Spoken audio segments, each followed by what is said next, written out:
নমস্কার, good morning to everybody. তো আজ আমি কিছু জিনিস দেখাবো আপনাদেরকে। দেখুন, আমি ছাদের উপরে কিভাবে গাছ লাগিয়েছি। এই গাছ লাগানোর ফর্মুলা আপনাদেরকে আমি বলে দেবো। এখানে লাগানো আছে, দেখুন, লাউ গাছ, তারপরে আপনার আছে লঙ্কা গাছ, এটা আছে লঙ্কা গাছ লাগানো হয়েছে। তারপরে আছে আপনার এটা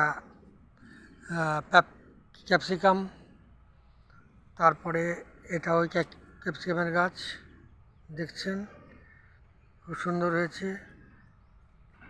কীভাবে লাগাতে হয়, কীভাবে এই চারাগুলো বসাতে হয়, সেটা আমি আপনাদেরকে বলবো। কোনো কিছুই বিরাট মহাভারত নয় এটা আদৌ। এটা হচ্ছে আপনার প্রথমে একটা বস্তা নিতে হবে, মাটি দিতে হবে, এবার তার সঙ্গে মেশাতে হবে গোবরের কিছু, ওই যেটা গোবর চানা বলে, কিনতে পাওয়া যায়। আর এইভাবে মাটিটাকে পরিপাক করে নিয়ে শুকনো করে চারা বসিয়ে দেবেন। আর একবার সন্ধ্যাবেলা সকালবেলা একটু করে জল দিলেই ওরা অটোমেটিক্যালি হতে থাকবে। আর এই যে সেমভাবেই এখানে একটা দেখুন, এখানে লাগানো আছে আপনার টমেটো গাছ, তারপরে আরও দেখাচ্ছি এই যে কুমড়া গাছ লাগানো হয়েছে। এই কুমড়া গাছের এই হলো কতদিন হবে, প্রায় 20-25 দিনের গাছ। এরা বাড়তে থাকছে, এখানে এদের কুমড়ো হবে। হ্যাঁ, এবং সবথেকে বড় কী জিনিসটা হচ্ছে এই গাছ লাগিয়ে দেখতে আনন্দ লাগে, এবং যে যতটা পরিমাণে আমরা বাজারে কিনি তার থেকে এগুলো খেতে সুস্বাদু। দ্বিতীয় কথা, নিজের সৌন্দর্যতা বাড়ে। কোথায় বলে না, গাছ লাগাও প্রাণ বাঁচাও, সেটাও একটা বিরাট ব্যাপার।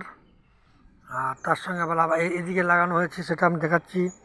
আপনার লাউ গাছ দেখুন, লাউ গাছ কি সুন্দর হয়েছে, লাউ পাতা। এই লাউ গাছকে আমরা বড় করছি, এখান থেকে আমরা লাউ গাছের শাক খাই আমরা। তারপরে লাউ হবে, এখানটা আরও হারা ভরা সবুজ শস্য শ্যামলা হয়ে উঠবে, দেখতে বেশ ভালো লাগছে। আর আপনারাও এভাবে করবেন, আর আমাকে মনে রাখবেন, এটা নিশ্চয়ই ভালো লাগছে।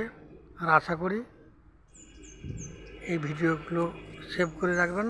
কী করে লাগাতে হয় আমি এর পরের ভিডিওতে ভালো করে বলে দেবো, এবং সৌন্দর্যতা কী করে বৃদ্ধি করতে হয়, গাছ কী করে কখন কী জল দেবেন, সার দেবেন, অনেক কিছু আমি বলে দেবো। যাক, নমস্কার, রাখলাম।